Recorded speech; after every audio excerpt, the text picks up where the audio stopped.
Have you ever been in a work environment where when people are doing really well, I mean, getting amazing results, they're starting to really stand out. People are noticing how well they're doing. They're kind of cut down, so to speak. Well, there was a study that was done that spoke to this. It's called the tall poppy syndrome. And what it really highlighted was how it is not safe to stand out in some work environments. And that's what we're going to dive into today.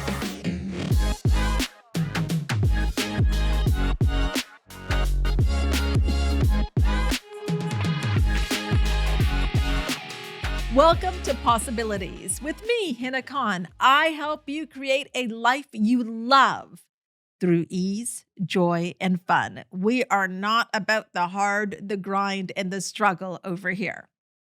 Okay, tall poppy syndrome. This was a study that was created by Dr. Rumit Bilan, and it is based on this analogy of taller poppies. So when flowers would grow like poppies, and some flowers would grow higher than others, they were cut down so they would be at the same level as the other poppies. So it would create this uniformed look. And in Dr. Bilan's study, what she realized is that this is happening in the workplace where people are cut down when they are doing really well. And this happens through personal attacks, resentments, criticism, kind of being put in their place, and also things like the silent treatment as well. And if you're wondering if you've been affected by this, or if you're thinking, I can relate to it, let me know if any of these situations sound familiar for you. You hesitate sharing your ideas in meetings. You stay quiet. You kind of don't want to stand out. You are not pursuing your goals or pursuing that promotion because you don't want to be shamed about your ambitions or made fun of. You don't share good news because you don't want to make other people feel uncomfortable. You withhold celebrating your success. Maybe there were some awards, some achievements, and you withhold celebrating that, even talking about it. And basically, you downplay your achievements. You don't want any attention on what you're doing. One of the questions that comes up, if this is something that is familiar, is how did this happen? Like, how were these workplaces with this kind of culture created? And this was not in the study. So, this is my opinion. And by the way, I'm going to put a link to the study in the description so you can check it out. It's really good. So, in my opinion, this starts early. This starts in our childhood. Many people have grown up in families where they were encouraged to play small, dim your light, don't stand out, don't brag. That's not a nice character trait.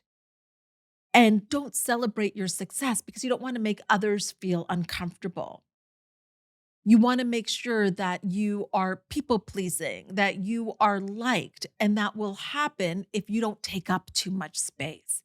And really, that all has to do with a scarcity mindset because it's the idea that if I show up in my fullness, it is going to take away from somebody else. And that's what's happening in the workplace. You have people that are showing up. You have people that are standing out. You have people that are getting amazing results, and they are being cut down and told to stay in their lane, basically, because it makes other people uncomfortable and they're receiving backlash for it. So, in Dr. Bilan's study, she found the top three contributors to be number one, jealousy and envy.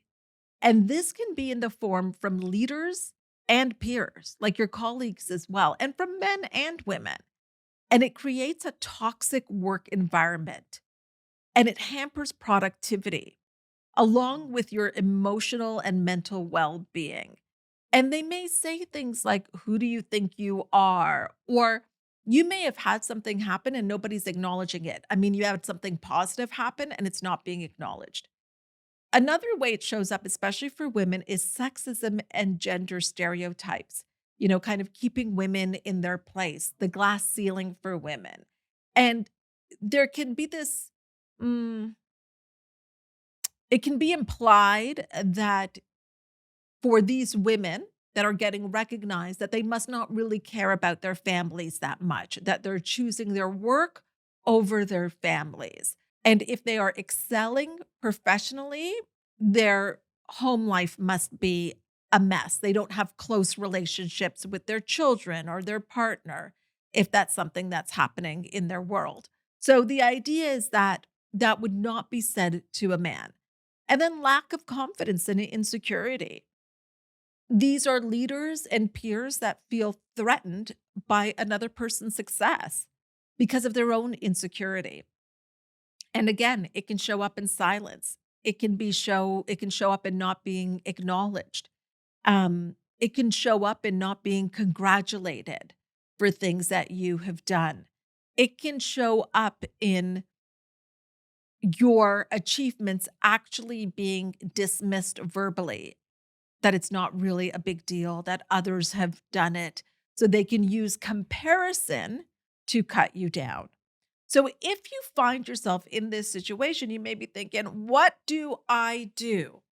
So here are some things that I would suggest. Number one, find a community. And really, you're kind of doing that by watching this on YouTube or listening to this on your podcast. And you want to find a place outside of work. Find an environment where your goals and your success, where it's all celebrated. That's what happens in my Facebook community, Hina Success Circle. So you're welcome to join us there. You'll find the link in the description.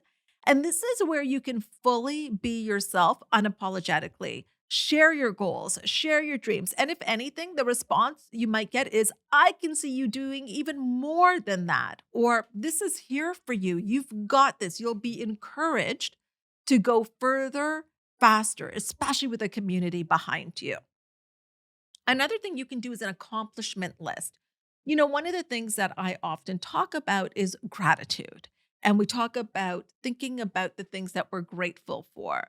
But an accomplishment list is at the end of the day, you writing out your accomplishments. So you are connecting to it. You're validating yourself. You're not looking outside of yourself for validation. You're validating yourself. That is really powerful because that will also allow you to increase your own confidence and your self image. And then you're not so reliant on the external. And finally, I want you to know that you are someone's possibility. I've said this before. So, yes, there may be people that are jealous, that are insecure, that are watching you. But I promise you, there are also people who are so friggin' inspired by you that are watching you, that are being shown that if you can do it, they can do it. And you may not always hear from them, but I promise you, they are watching. And so this is also a reason to keep going and not to downplay your success for some insecure people. Put your energy into those that are inspired by you. And you know what? I want to know what some of your accomplishments are. So will you send me a message on Instagram at Coach with Hina? Send me a message of some of your accomplishments even today as you're listening to this. I would love to know. And you also know what to do. Like, subscribe, download, do all the things, and I will see you here next time.